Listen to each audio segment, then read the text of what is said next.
Irmãos, a graça e a paz do nosso Senhor Jesus Cristo a todos, amém? Alegria poder estar mais uma vez com os irmãos para compartilharmos um texto da palavra de Deus. Queria dessa feita convidá-los a abrirem comigo o livro do profeta Ageu, e nós iremos fazer a menção do capítulo número 2. Livro do profeta Ageu, capítulo de número 2. Nós iremos ler os primeiros 9 versículos.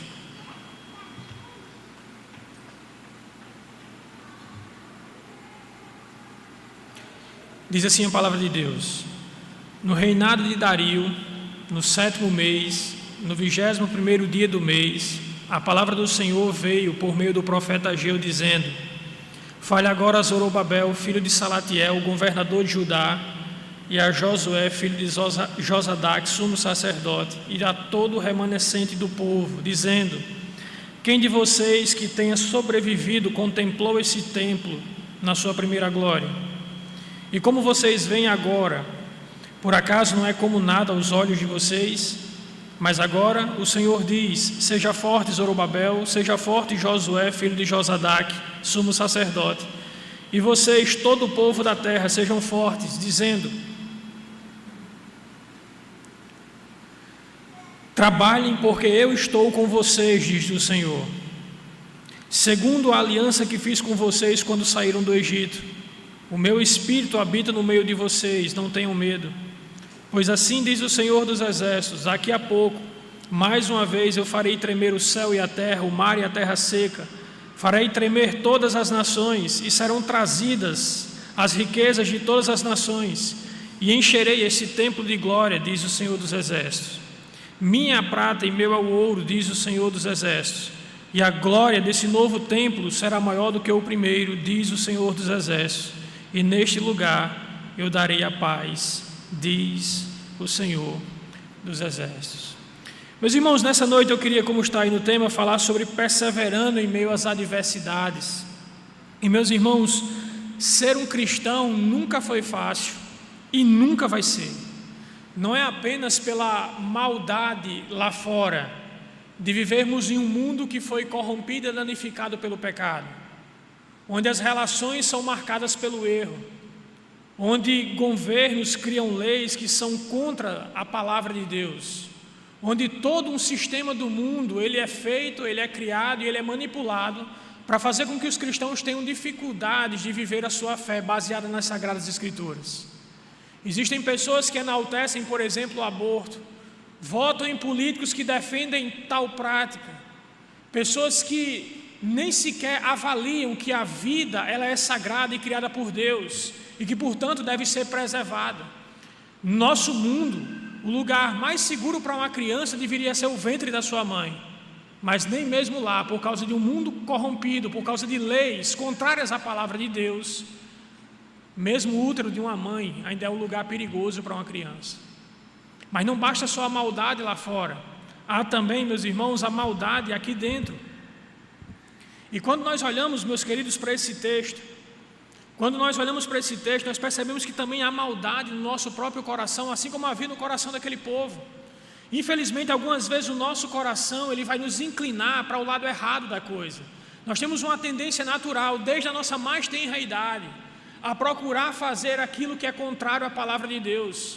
Duvido muito que alguém ensine uma criança a mentir, mas elas mentem, elas começam a mentir desde cedo, porque é natural do ser humano andar para longe de Deus, desde a mais tenra idade. E quando um cristão vai para longe de Deus por causa das suas ações pecaminosas, por causa da sua vida de pecado, ele acaba querendo desistir, ele acaba querendo desanimar. O texto que nós lemos, meus irmãos, é um chamado, é um convite a perseverar em meio às adversidades.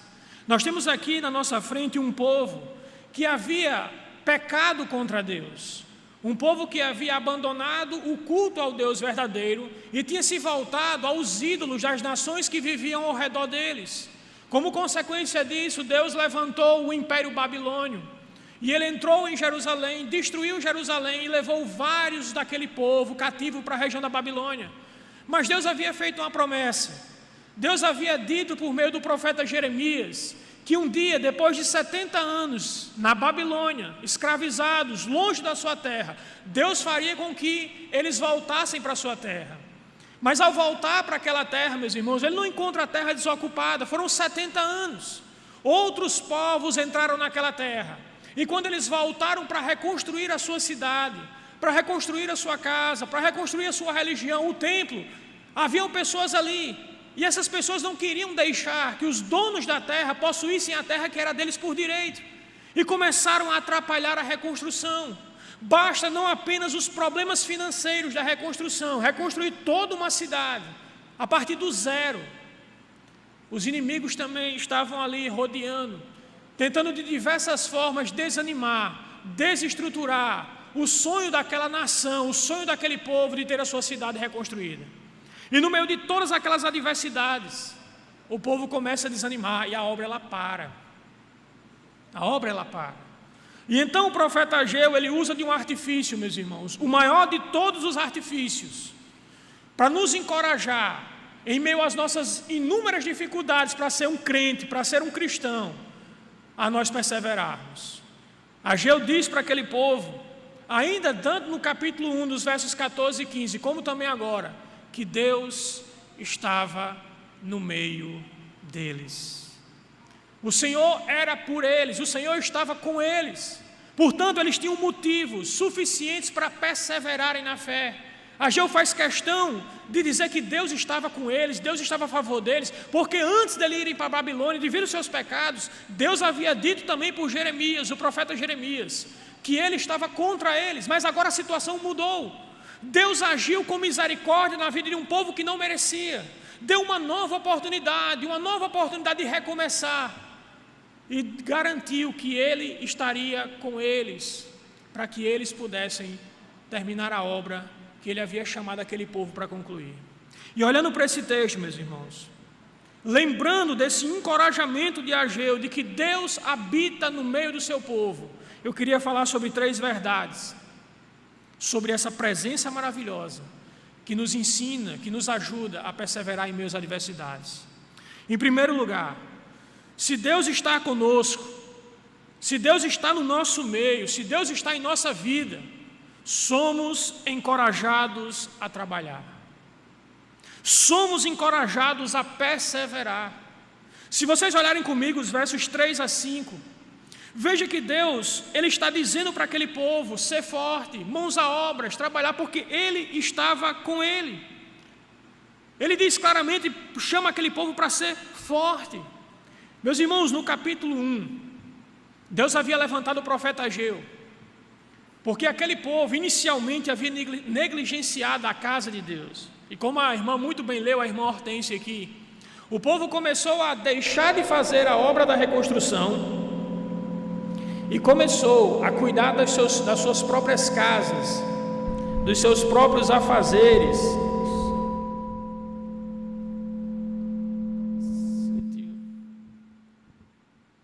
O povo começou a cuidar dos seus próprios afazeres.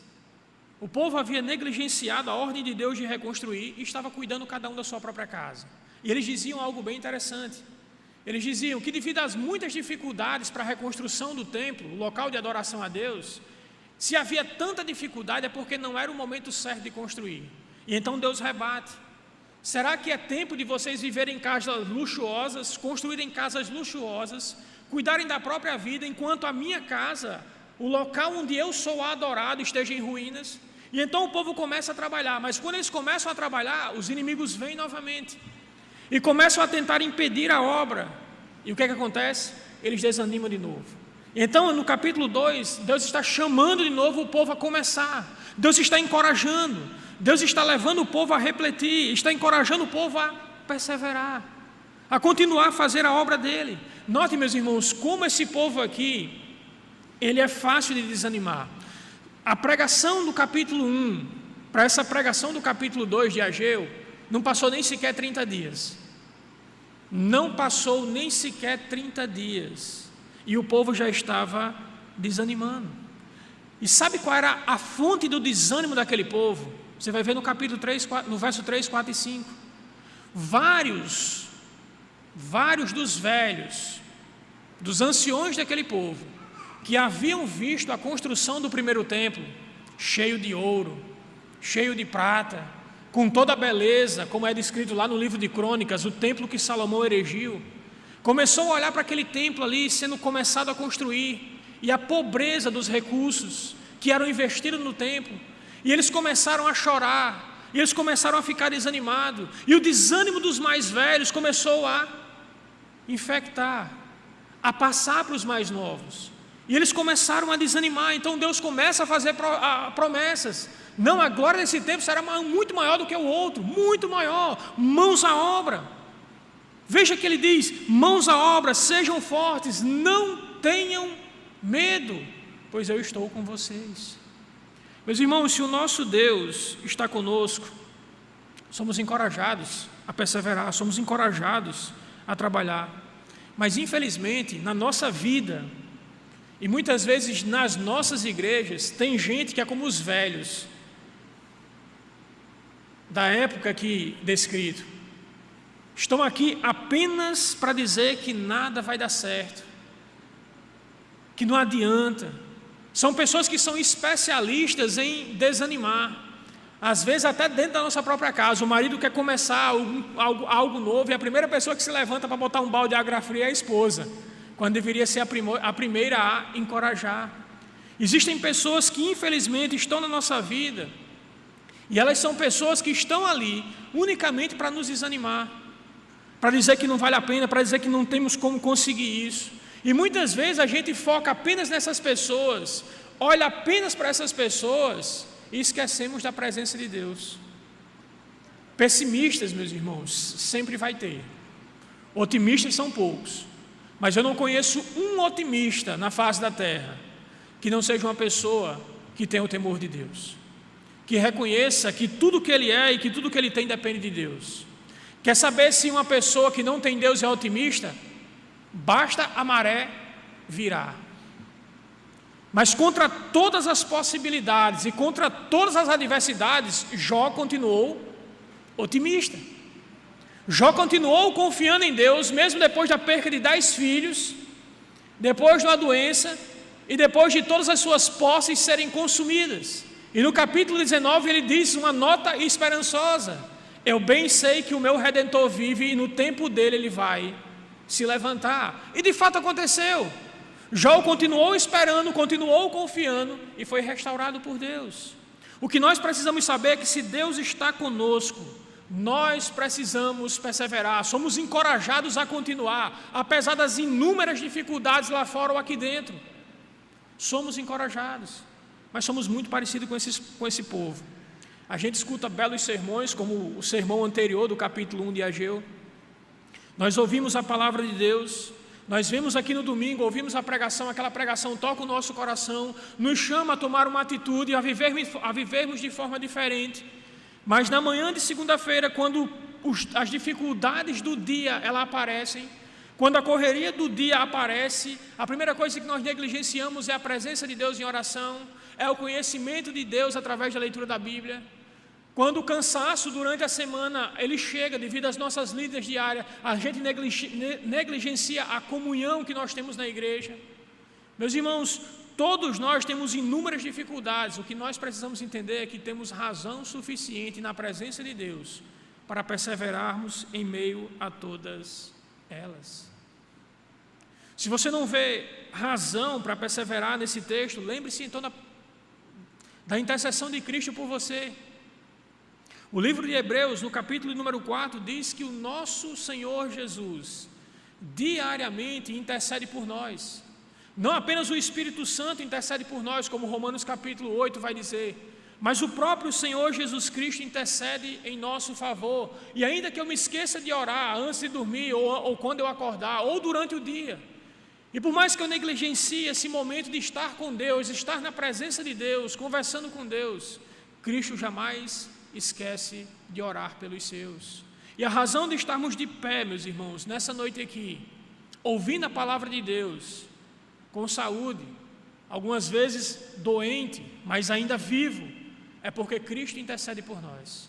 É porque Cristo está presente na nossa vida, intercedendo, para que a nossa fé não vacile, assim como Ele intercedeu por Pedro, quando Satanás pediu para tentar a Pedro, Ele intercede por nós.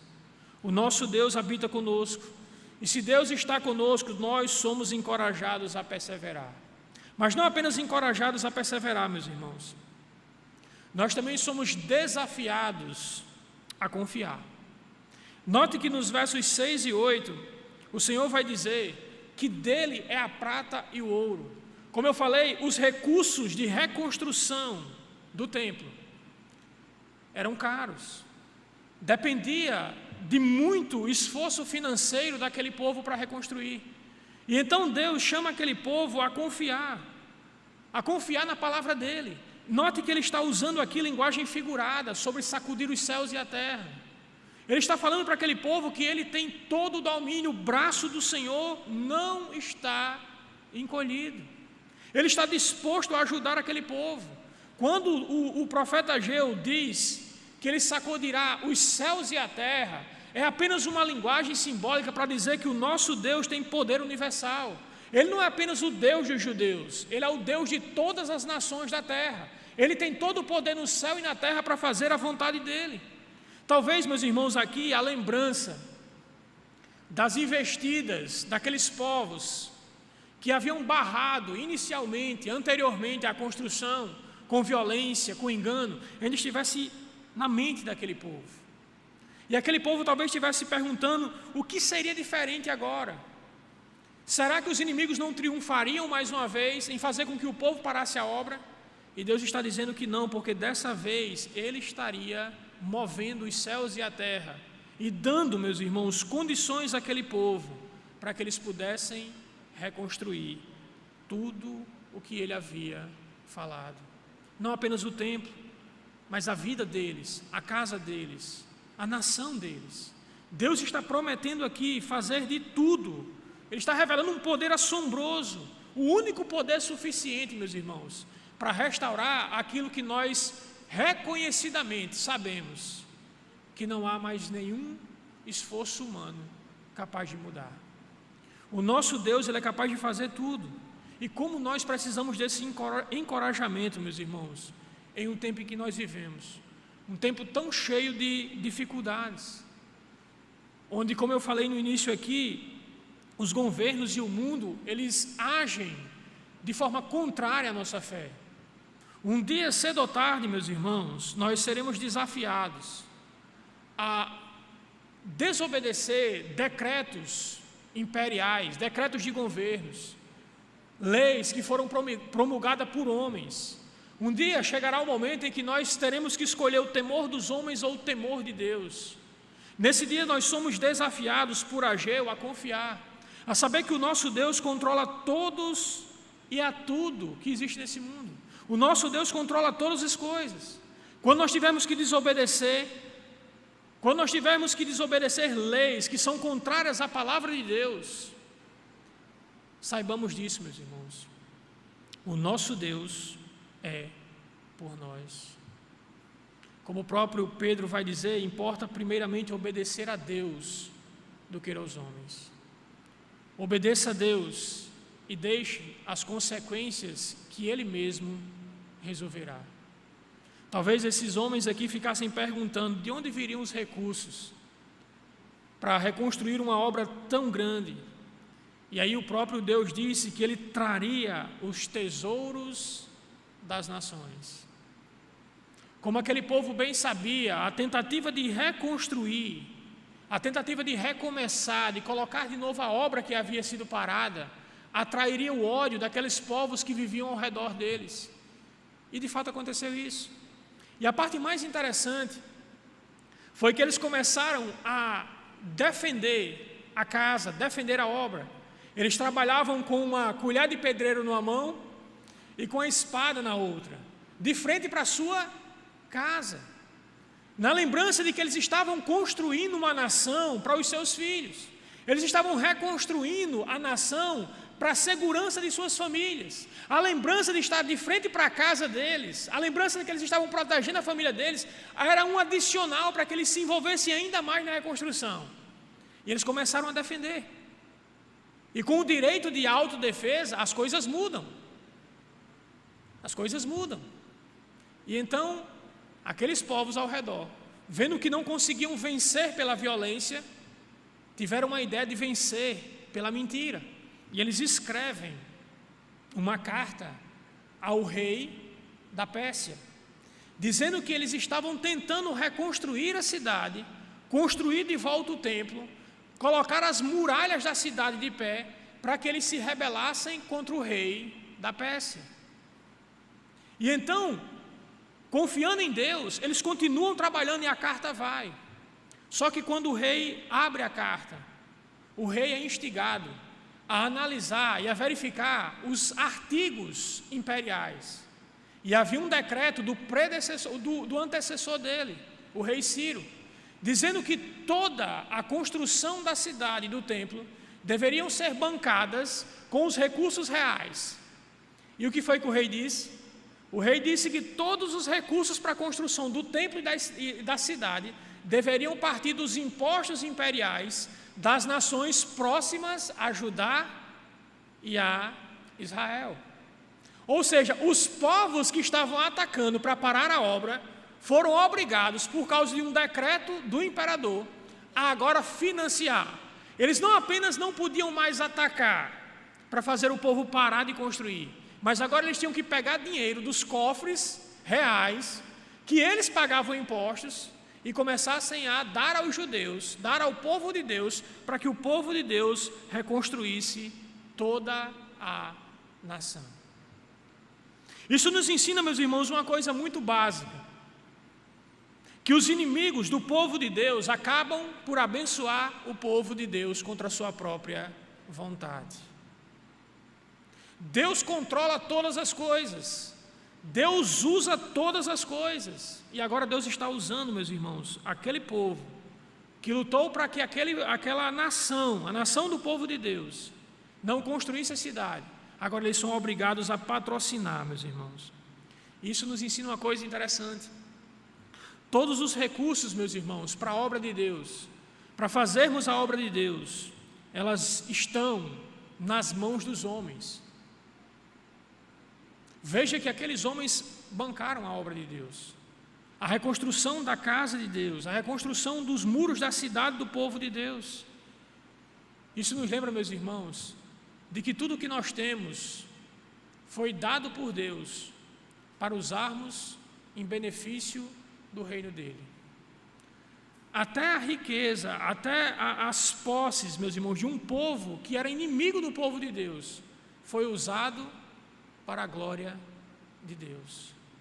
Isso deveria fazer-nos refletir, meus irmãos, sobre como nós temos gastado os nossos recursos, como nós temos investido o nosso dinheiro.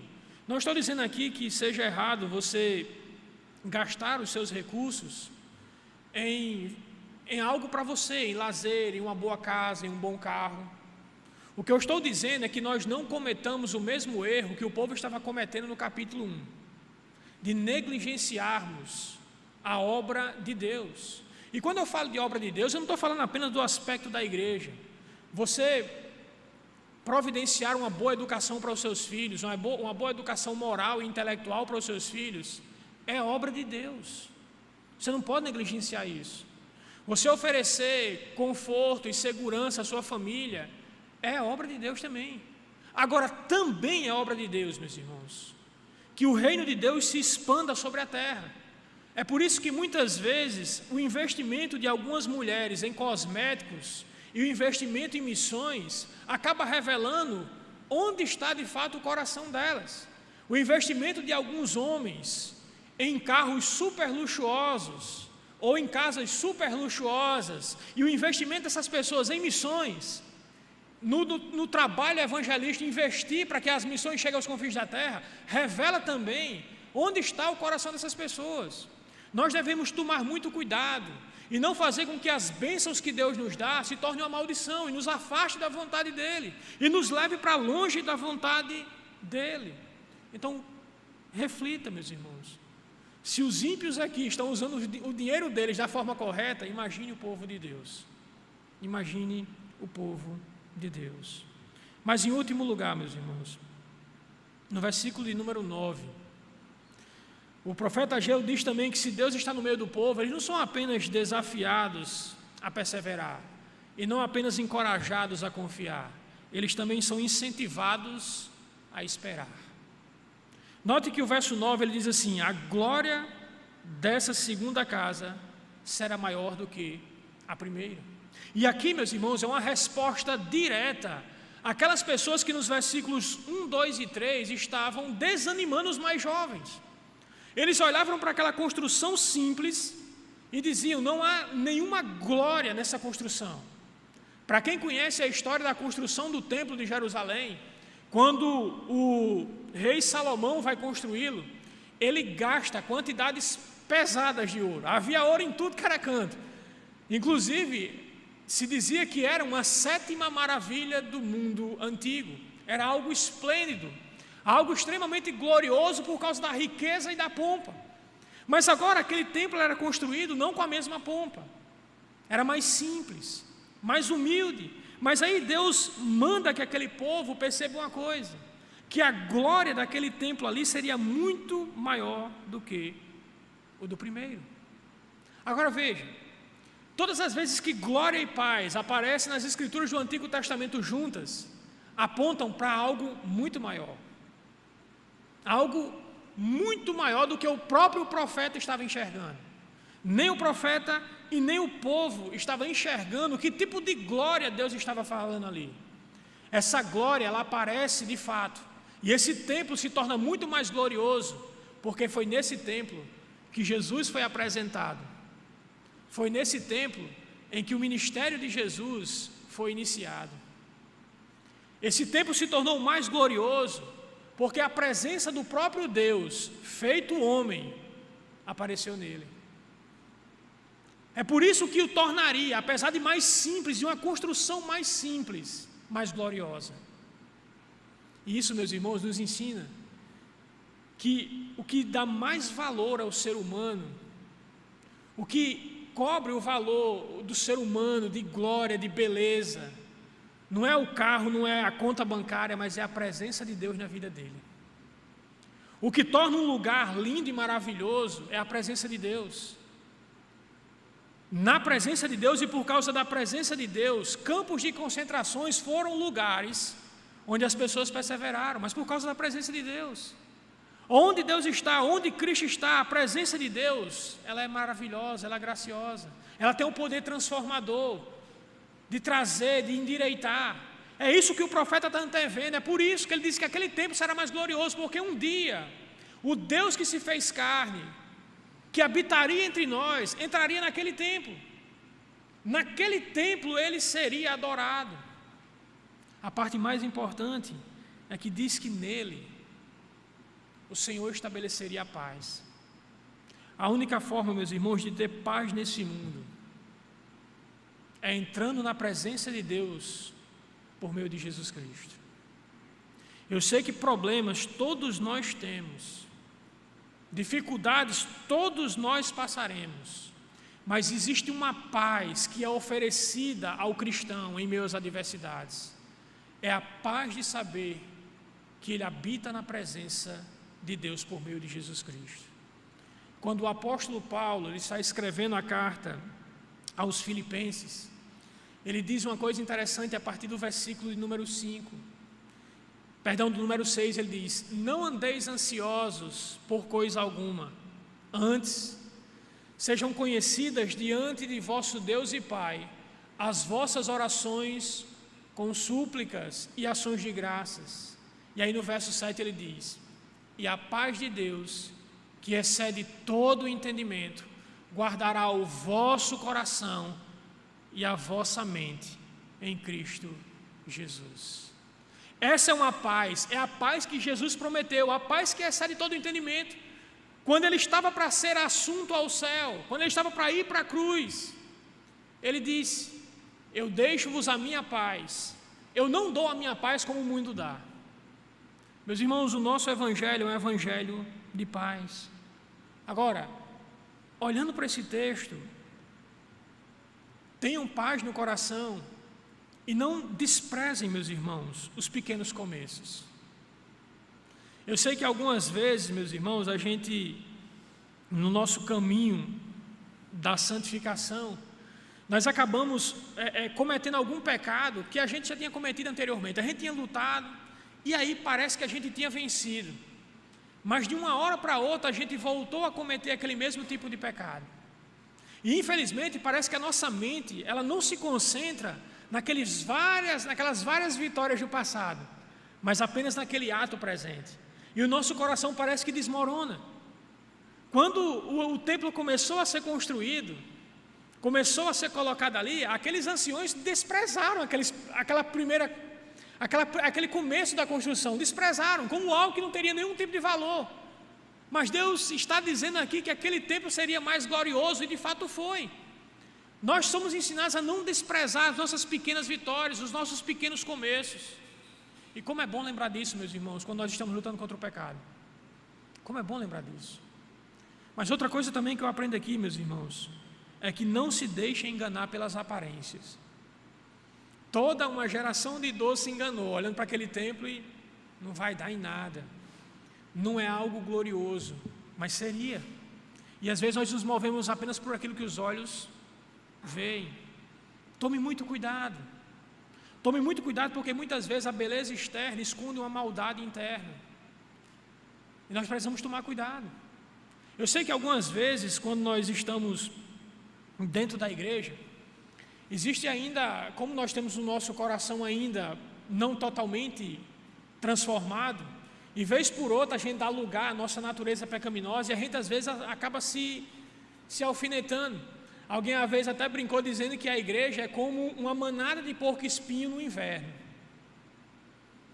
Se afastar, congela. Se ficar muito próximo, espeta. E às vezes a nossa relação dentro da igreja acontece isso. Mas isso não é motivo, meus irmãos, para nós desprezarmos o que nós estamos construindo aqui dentro, as relações que nós estamos construindo. Nós estamos construindo algo, nosso relacionamento como igreja, a nossa participação em prol do reino, a gente está construindo algo que será glorioso. A igreja não é perfeita, ainda não é, mas ela será, e vale a pena investir tempo, recurso, suor e lágrimas, para vermos a igreja, a nossa igreja, a igreja do Senhor Jesus Cristo, crescer em nossa cidade, para não apenas abençoar a nossa vida, mas para abençoar as pessoas que estão lá fora. Isso é algo gracioso, isso é algo maravilhoso. A gente deve olhar para a nossa igreja, não como aqueles anciões olharam para a construção daquele templo, achando, não vai dar certo não, o negócio aqui está muito ruim, é melhor sair. Mas como algo que Deus vai manifestar a sua glória, como algo que Deus vai usar para trazer restauração, como algo que Deus vai usar para abençoar as pessoas à nossa volta e abençoar também a nossa própria vida. Então, que nós perseveremos. Eu queria concluir, meus irmãos, a minha pregação hoje à noite com o texto de 1 Coríntios, capítulo 15, verso 58, que diz o seguinte: portanto, sejam firmes e constantes, sempre abundantes na obra do Senhor, sabendo que no Senhor o vosso trabalho não é vão. Que diante das nossas muitas adversidades, meus irmãos, que diante dos nossos muitos e numerosos desafios para viver como um crente, que a gente lembre da presença do Senhor, que a gente lembre da promessa do Senhor para cada um que está aqui nessa noite: eu estou com vocês. Seja forte. Se o Senhor está conosco, somos encorajados a perseverar, somos desafiados a confiar e, acima de tudo, somos, meus irmãos, motivados a esperar pela glória que Ele há de revelar em nós. Que Deus nos abençoe. Amém.